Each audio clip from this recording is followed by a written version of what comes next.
Yo, what's going on, guys? Welcome back to another monster video. So in today's video, we're going to be taking a look at the top 10 best tanks in Monster Legends. So this is the most updated version, I guess, for tanks, like literally the best tanks right now in the game, which one you should actually invest in. So this video will actually help you out choosing the best tank, you know what I mean? Investing in the right one.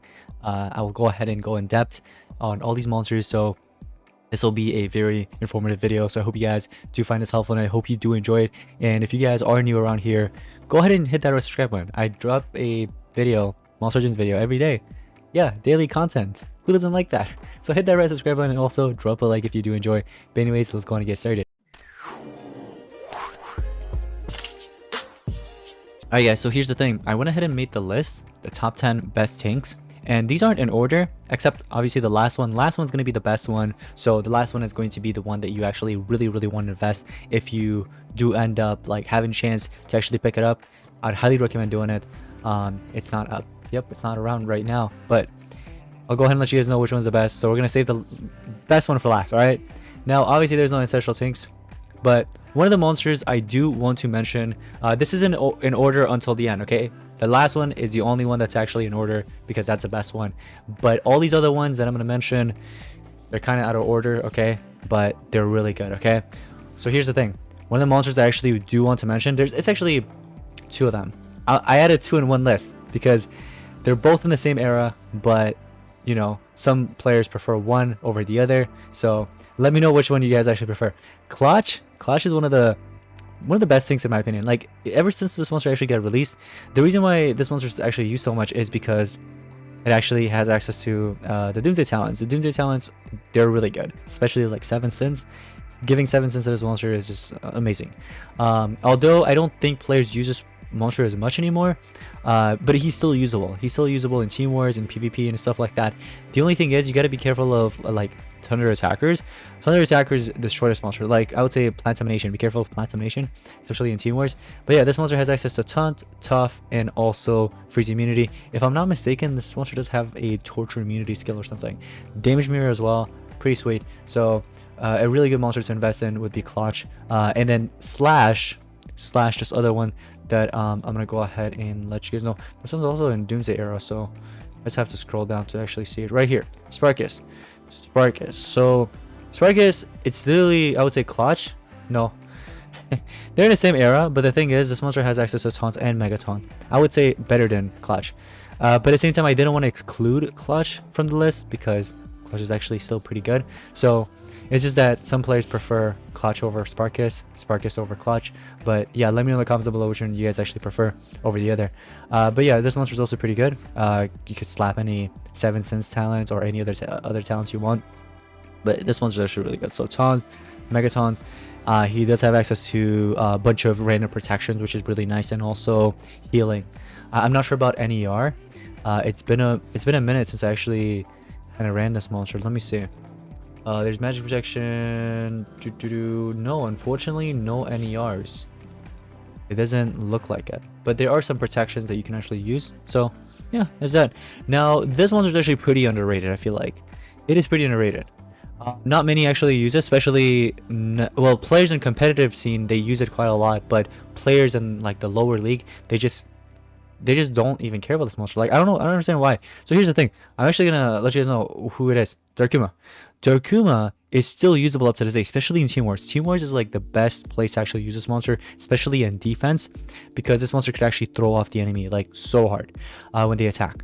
If you go ahead and pair this monster up with like triple team speed or 2 team speed, 1 team strength or something like that, this right here is what will throw them off. Now, you guys do know they actually did update this a couple months back, where they actually buffed it. So this random area positive status effects, it could apply like Pierce, it could apply, you know, evasion, I believe also anticipation and some other stuff to your allies. So if you could make like a Pierce monster really fast, like for example Serpentix, if you could pair up Serpentix with Darkuma and another monster and you just run like 16 speed, 2 speed, 1 speed on Serpentix, that monster could go crazy. It could get triple damage right away first turn. Can you imagine that? Like, that could throw off the enemy. So this monster is really good. I'd highly recommend investing in it if you can. It's one of the best corrupted monsters to invest in. Very good in the dark category, so that's why I went ahead and added it into the list. Now, moving on, This monster is actually used quite a lot, and it is still pretty good. If you can, get your hands on it and start investing if you haven't already. I'm pretty sure many of you guys already have him, but if you don't, he is really good. He has Megaton as a trait. Okay, most of these monsters that I have on the list, they don't have Megaton as a trait. So I believe this is actually the only one, maybe, that has Megaton as a trait. Immune to control, 25% damage mirror, dark protection, and then if you could get it to rank 5, you're going to get that 50% damage mirror as well, which is pretty sweet. So get that to rank 5, you get that 50% damage mirror, dark protection, immune to control, and also Megatons. The reason why dark protection is so important is because obviously the monster's earth, so it gets half that damage from, you know, dark monsters. This is pretty sweet, I would say. So definitely a good monster to invest in for the ink category. Now moving on. Oh, this one's actually very nice too. It's in the Galactic era. Can you guys guess who it is? Grateful Ted. Grateful Ted is actually pretty awesome. And this mythic came out a few times in breeding events. I think also in Maze Island, if I'm not mistaken, and also Tails for sure. Recently, it came out in Tails. Really good monster to invest in. So take a look at this. You have Tough, Taunt, Spartacus and Megaton, and then Immune to Control. If you could just get it to rank 3, honestly, that's all you really need. But obviously, you get it to, you know, higher rank for stats, and also you get Immune to Control. But I feel like rank 3, definitely get it to rank 3 though. So another really good Megatons. Look at that. Chicken dance. So good monster to invest in. Moving on. The next one I have on the list is also from the Galactic era, and that's Balzer Rex. Balzer Rex was actually a free-to-play. I mean, it is a free-to-play actually. It came out in Legends Pass. Now, the reason why I actually added this monster to the list, Taunt, 50% shield, and damage section. These 3 combos go so well together. You know what I mean? And then also he has Megaton as a skill, and also he has access to Galactic talents. If you could give it like Curator's Horn or slap in any talent really from the Galactic era, almost any talent, it goes well with this monster. So stats are also pretty up to date since it's from Galactic era. Pretty good Megatons, I would say. Definitely invest. The next one, oh, this is like a 2 monster in 1. Okay, because they're both elements, and they're pretty similar actually. Koiboy, this is the one. This is the next on the list. But here's the thing. Koiboy has a Megaton, right? Immune to hardened, and also, sorry, cold immunity and then hardened, right? So he does have Megaton. Now, this and also this mythic, I wanted to add both of them in one list because they're very, very similar. Like, the only difference I would say would be the Abomination, obviously the trait right here, but you still have the Megaton. The Megaton carries, obviously. But they both have free skills, and the only thing is, I feel like the stats are better with Koiboy because Koiboy is from Galactic era, right? Yeah. So it's just a stat difference, I would say, and also talent differences, but they're both really good. So if you can invest in both of them or either one, whichever one you want, I wanted to add both of them in the list because they're both really good. Next one, oh, look at that. It's right above Propsy. Propsy, I did make a video recently on this monster, like a week ago or 2, letting you guys know that it was actually available in an event. I think it was Maze or something, to pick it up because this monster is actually really good. You have Taunt, Immune to Bleed. This right here is what makes this monster so usable. Tanks, whenever you see tanks having Immune to Torture, it just makes like good straight away.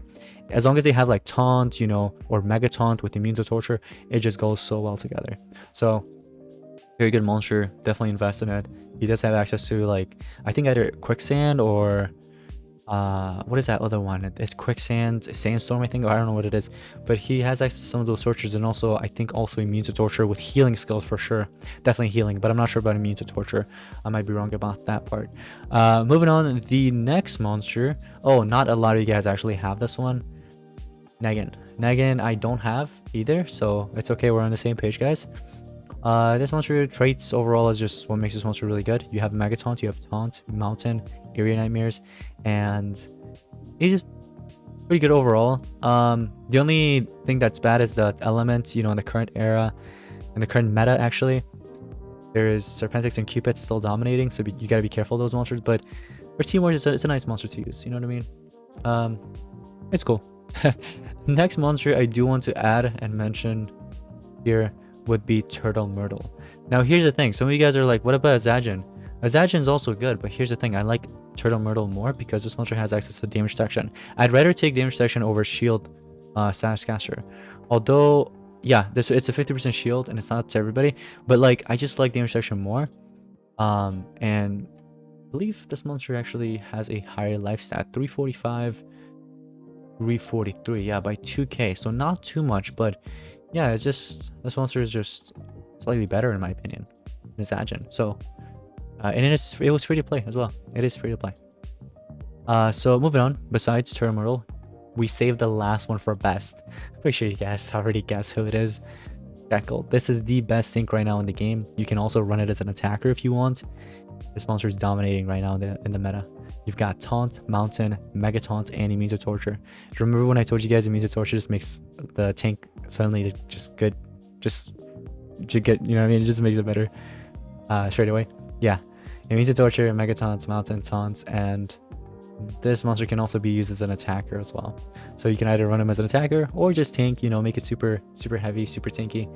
And it is one of the most recent tanks as well, so stats are very good. If you go ahead and check PvP right now, let's say for example this player, look, first player right now in PvP is running Sky Cold as a tank, pure tank, 2 team speed and 1 life. This one is running 2 team speed with 1 life, but it's mutated with strength, so if it gets a turn, it could deal some good damage. This player's not running it, surprisingly. This one is, though, with triple team speed, so full tank. But yeah, some players tend to run it as an attacker, some tend to just run it as a tank. So whatever you want to do, whatever you're comfortable with, do it.